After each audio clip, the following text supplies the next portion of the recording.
Hello, everybody, and welcome to day 3 of Shark Week. I hope you've enjoyed learning and reading about sharks.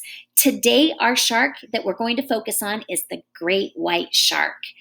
You may go ahead and watch the video on great white sharks, and then I want you to do the activities for them. All right, the first activity, just like the last 2 days, is on your vocabulary words for sharks. All right, we've already talked about predators. We've already talked about blending. We talked about grinding. Today, you are talking about the next 2 words, which are rare and gliding. So let's take a look at what you need to do for rare. Rare, that vocabulary words means not happening often. If something happens rarely, it doesn't happen very often.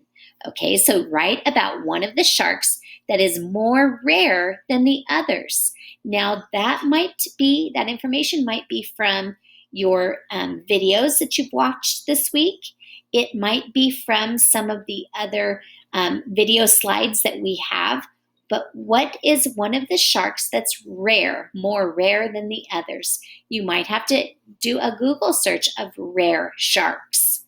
All right, the next vocabulary word you have is the word gliding. Gliding is moving in a smooth way. Describe how sharks glide through the water. Now, the easiest place to find that information is in the story that we've been listening to this week, and that was this story of sharks. Okay, so this story has a lot of that information that you might have to use to answer these 2 vocabulary questions.